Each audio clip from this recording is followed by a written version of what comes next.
My name is Tyler Waterway. I've been going to Chapel Point for about 3 years now.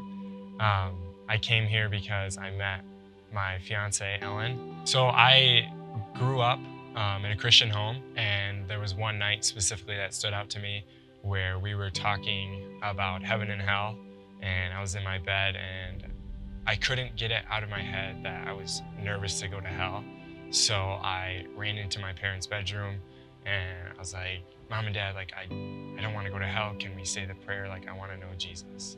And from that point on, I had this ticket in my pocket about how to get into heaven, but that's really all I thought it was. So during the time in middle school and high school, my faith was there, but it really wasn't something that I was pursuing for myself. I was taking my parents' word for it, taking the pastor's word for it on Sunday mornings only. And I didn't really have anyone discipling me, and I didn't really pursue discipleship or accountability. And so I think that's one of the big reasons why I wasn't active in my faith. I wasn't sharing my faith because I really didn't know how. So then as I went into high school and college, I began to realize wow, my story of salvation is important to share. And I was continuing to battle with why it was important to share, because I really didn't have a change of heart. And then as I got into college, I started to go to Chapel Point, and there was one sermon where I heard Pastor Joel talking about experiencing who God is. And after the sermon, I decided to approach him and say, I want to experience more of who God is. And so then I met with Joel, and he talked to me about, we got to the core of it, and it was realizing that I had secondhand faith. I had this faith that was my parents', and I had done nothing to learn what it actually is for myself. So then Joel and Luke Bilberry and I had to go outside, and we lifted up this sword in the air, and we stood on this brick, and we proclaimed what God was calling us to. And I called out spiritual leadership and purity, and I called out leading my friends and family and fiance. And from that point forward, I began to really dig into the Word and recognize that the Creator of the universe was calling me to these things. Now that I'm pursuing my faith and I feel like it's active, I'm beginning to follow Holy Spirit's leading.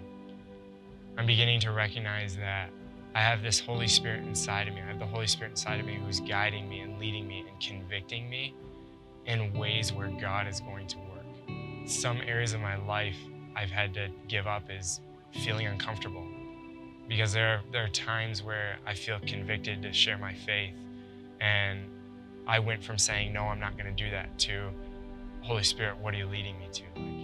It's been amazing because I've prayed with people in the backs of UPS trucks. I've picked up people on the side of the road and able to pray with them and to share my faith with them just quickly. And these are things that are very uncomfortable at times, but I have faith knowing that I'm his disciple, and I can just be a small picture of hope and joy that someone gets to see and maybe be led to salvation because of God using me. So right now where I'm growing is really understanding more of what it means to live in grace. Because for so long I would say I'm doing well because I read the Bible today, or I would say I'm doing well because I shared my faith with someone recently. But that has nothing to do with how God sees me and who I am.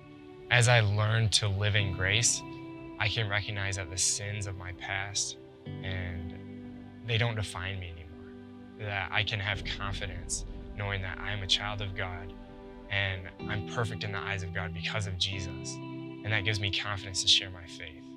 Something that I want people to walk away with is recognizing that it's not about them. It's not about me, it's not about my story or anything like that. It's about what God's doing through me. And I'm humbled to be a part of it because I'm not the same man I was. And I'm not going to be the same man moving forward.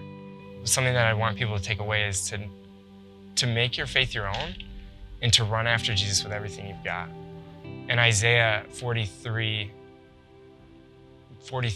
verse 1 says, fear not, for I have redeemed you. I've called you by name. You are mine. And that's humbling because I'm not my own anymore. You're not your own if you choose to follow Christ, and run after him with all you got.